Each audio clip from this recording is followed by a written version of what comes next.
4 खंड दिए हुए हैं। पहले खंड में हमें बहुविकलात्मक प्रश्न दिए हुए हैं, यानी मल्टीपल चॉइस के क्वेश्चन है, उनको हम सॉल्व करते हैं। पहला क्वेश्चन देखिए, संख्या 6 और 20 का अवैध गुणनखंड विधि से एलसीएम है, इसका उत्तर हो जाएगा 60। अगला प्रश्न है, बहुपद x square minus 7x plus 12 के शून्यकों का योग कितना होगा। शून्यकों का योग हम कैसे निकालते हैं? शून्यकों के योग के लिए हम जानते हैं कि अल्फा प्लस बीटा शून्यकों का योग जो होता है वो होता है माइनस एक्स का गुणांक, एक्स का गुणांक कितना 7 बटे एक्स स्क्वायर गुणांक, एक्स स्क्वायर गुणांक कितना 1। इसको सॉल्व करेंगे तो इसका उत्तर हो जाएगा 7। इसका उत्तर हो जाएगा 7, तो इसका ऑप्शन नंबर बी, इसका ऑप्शन नंबर बी राइट हो जाएगा। इसके बाद हम देखते हैं तीसरा प्रश्न, जिसमें लिखा हुआ है 3x प्लस 2y बराबर 7।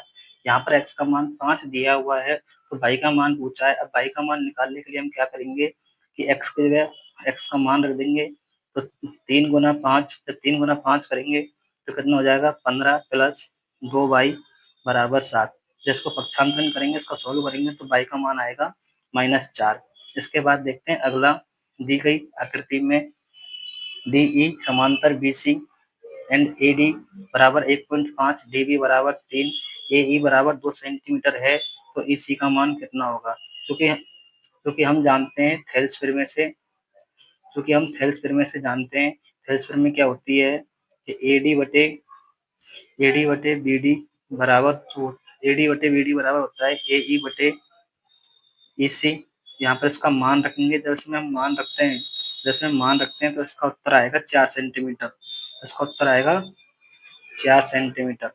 इसके बाद हम अगला प्रश्न देखते हैं, दो बिंदु के बीच की दूरी, बिंदु दे रखा है 2, 3 और 5, 6 के बीच की दूरी क्या होती है।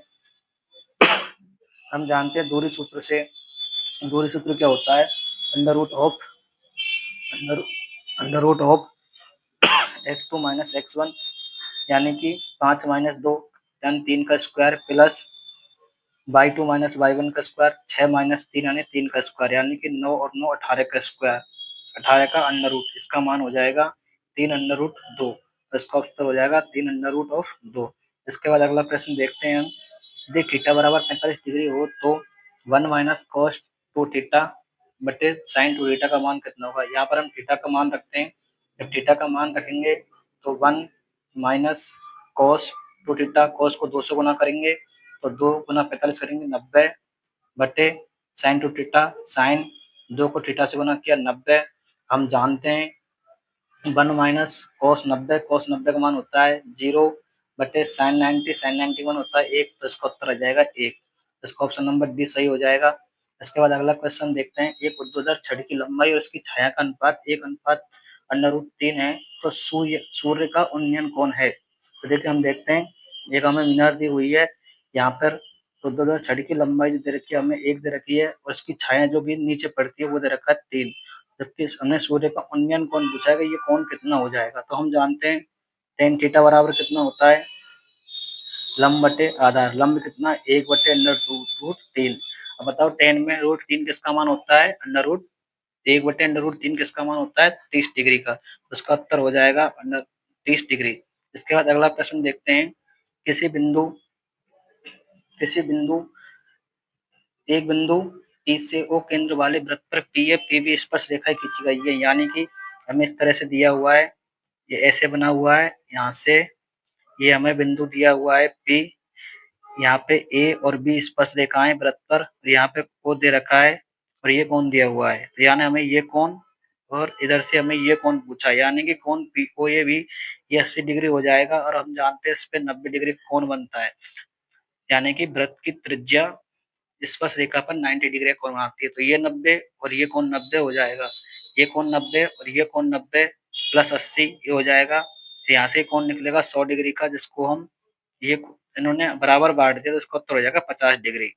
इसके बाद हम अगला प्रश्न देखते हैं, 14 सेंटीमीटर वाले भुजा वर्ग, यानी एक वर्ग दे रखा है हमें 14 सेंटीमीटर का, इसके अंदर एक वृत्त बनाया हुआ है, इस तरह से एक वृत्त बन रहा है, और वृत्त बन रहा है, जबकि हमें भुजा की लंबाई दे रखी है 14। अब ये 14 इसका क्या हो गया, वृत्त का व्यास हो गया। अब व्यास हो गया, त्रिज्या कितनी हो गई 60, तो 60 सेंटीमीटर की त्रिज्या हो जाएगी, तो इसका परिधि क्या होगी, परिधि का सूत्र जानते हैं हम 2πr, जिसमें हम r का मान रखेंगे तो इसका उत्तर हो जाएगा 44 सेंटीमीटर। इसके बाद हम अगला प्रश्न देखते हैं, थीटा कोण वाले त्रिज्यखंड के संगत चाप की लंबाई सूत्र जानते हैं हम, थीटा बटे 360 इंटू 2 पाई आर होता है। इसके बाद हम अगला प्रश्न देखते हैं। घन के घन के एक पृष्ठ का परिमाप दे रखा है, घन के एक पृष्ठ का परिमाप होता है 4a। कितना दे रखा है? 28 दे रखा है। यहाँ से हम a का मान देखते हैं तो a का मान 7 आता है। उसके बाद पूछा घन का आयतन, घन का आयतन होता है 1 की घात 3, यानी कि 7 को 3 बार गुना करना है, 7 का क्यूब। ये कितना हो गया तुम्हारा? 7 के 21, सॉरी 7 गुना 7 गुना 7 यानी कि 343 घन क्यूब। इसके बाद हमें अगला प्रश्न दिया हुआ है, एक सिक्के को 2 बार उछाला जाता है। जब एक सिक्कों को हम 2 बार उछालेंगे तो एक सिक्के को जब हम 2 बार उछालते हैं तो कुल परिणाम कितने प्राप्त होते हैं? कुल परिणाम होते हैं हमारे पास 4। कुल परिणाम कितने होते हैं? 4। उसके बाद रहा कम से कम एक चित्त, यानी कम से कम एक चित्त तो आना चाहिए। अधिक से अधिकतम कितने चित्त आ सकते हैं? तो अधिकतम चित्त कितने आ सकते हैं? 3 आ सकते हैं। तो अनुकूल परिणाम हो गया 3। अनुकूल परिणाम हो गए 3, प्राप्त हो गए 3/4। इसके बाद हम अगला प्रश्न देखते हैं। इसका उत्तर हो जाएगा 3/4। इसके बाद हम अगला प्रश्न देखते हैं। वह न्यूनतम संख्या जिसको अंडर रूट 27 से गुना करने पर एक प्राकृत संख्या प्राप्त होती है, वह है। अब देखो ये प्रश्न आपको सोल्व करना है। वैसे इसका उत्तर अंडर रूट 3 हो जाएगा। सोल्व कैसे करना है? 3 को गुना करके देखेंगे, 27 तो 3 अंडर रूट 27 हो जाएगा, जो कि एक प्राकृत संख्या है, एक प्राकृत संख्या नहीं है। ऐसे हम यदि अंडर रूट 3 को गुना 27 से करेंगे तो इसका प्राप्त होगा हमें, इसका प्राप्त हो जाएगा हमें कितना? Under root of 81। कितना? अंडर रूट ऑफ 81 प्राप्त होगा। जब अंडर रूट ऑफ 81 को हम सोल्व करेंगे तो उसका उत्तर 9 आएगा, जो कि क्या है? जो कि क्या है? एक प्राकृत संख्या है, जिसका उत्तर हो जाएगा अंडर रूट ऑफ 3। इसके बाद रखें बहुपद के शून्य ज्ञात कीजिए। हम जानते हैं, उसमें ऑप्शन से हम देखते हैं बहुपद के शून्य क्या होते हैं। बहुपद के शून्य का योग कितना होता है? अल्फा प्लस बीटा कितना होता है? -b/a, यानी -b, यानी यहाँ पर कितना है? -1, और माइनस को माइनस से गुना करेंगे तो 1। और अल्फा इंटू बीटा क्या होता है? c/a। c का मान आप कितना है? -6। यानी यहाँ से दो संख्या ऐसी देखो जिनको जोड़ने पे प्लस का बना है। 1 और 6 को जोड़ेंगे 7, 2 और -3 को जोड़ेंगे -1, 3 और -2 को जोड़ते हैं तो 1। तो इसका उत्तर यही हो जाएगा। इसके बाद हम अगला प्रश्न देखते हैं।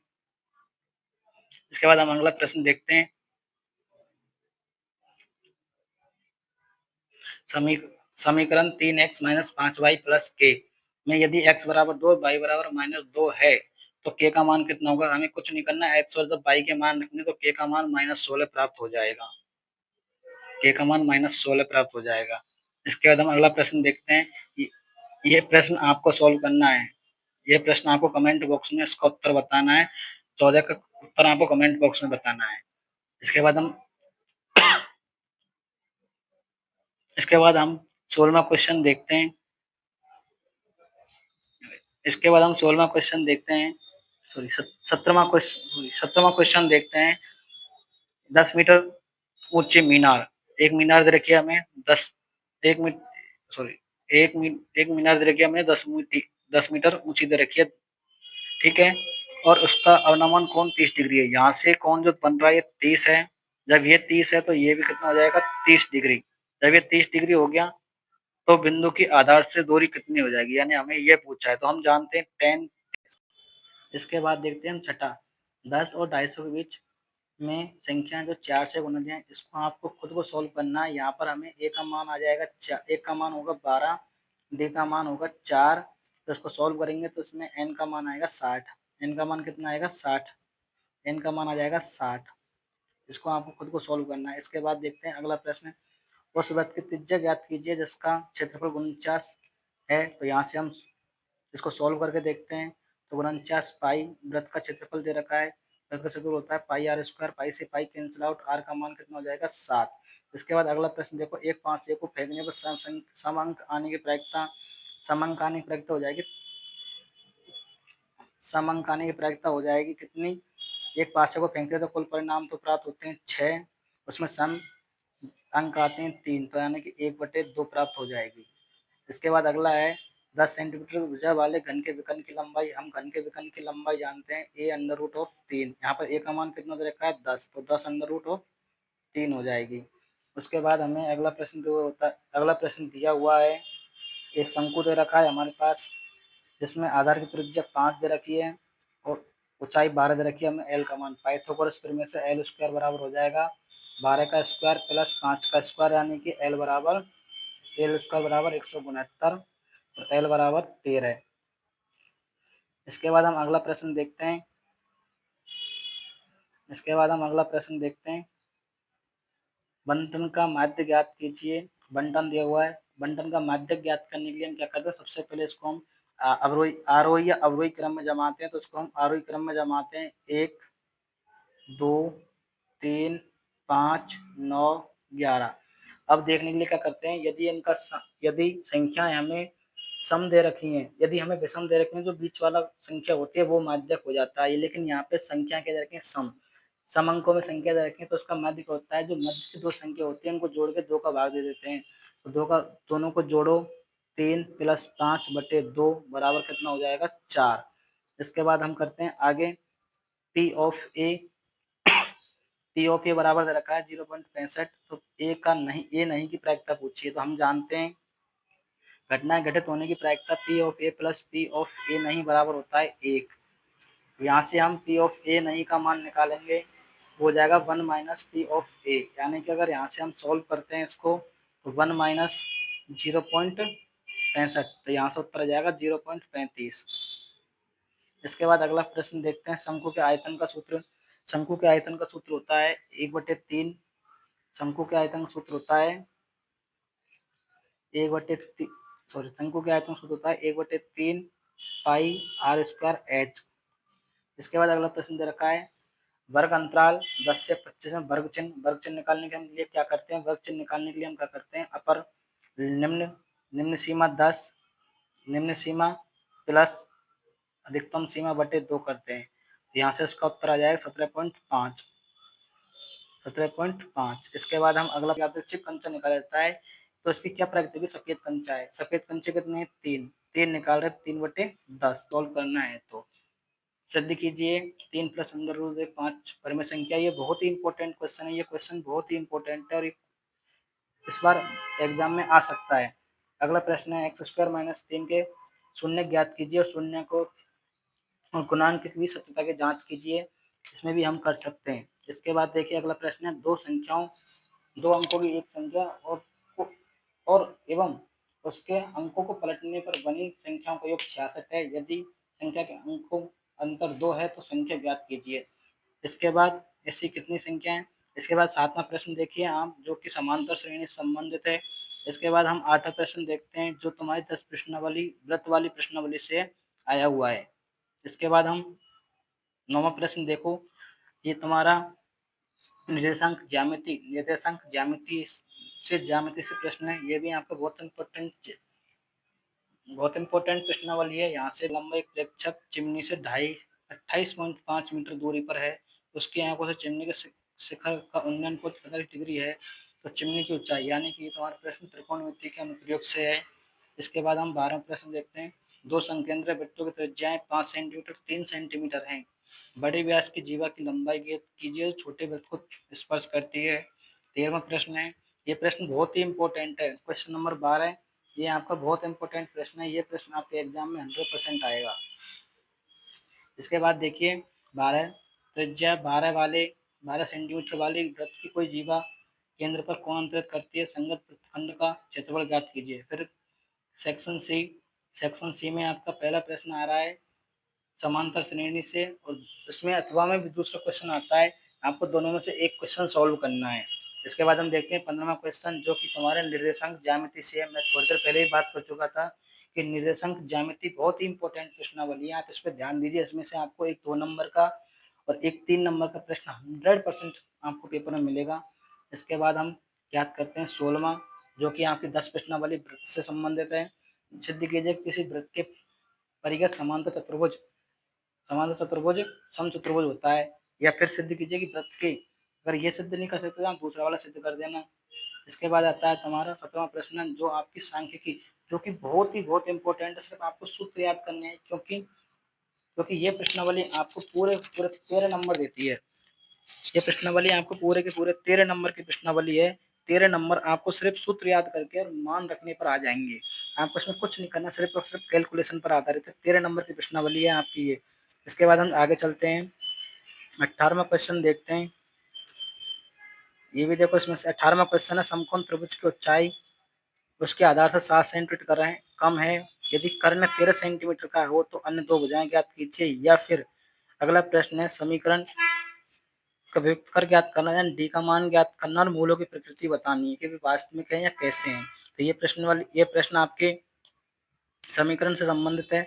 उसके बाद में 19वां प्रश्न, जो कि त्रिकोणमिति से साथ, जो त्रिकोणमिति है उसमें एक प्रश्नावली आती है। इसमें आपको 10-12 क्वेश्चन दिए हुए हैं सिद्ध करने के। मैं आपको कुछ अभी बोर्ड पे सॉल्व करवाऊंगा इसको, क्वेश्चन को। ये प्रश्न बहुत इंपॉर्टेंट है।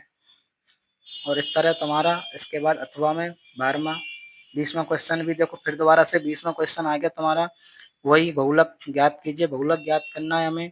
ये प्रश्नावली आपके 13 नंबर की है, जिसमें 2 क्वेश्चन 4-4 नंबर के आते हैं, उसमें 3-3, उधर से एक क्वेश्चन 3 नंबर का आता है और छोटे वाले क्वेश्चन आते हैं।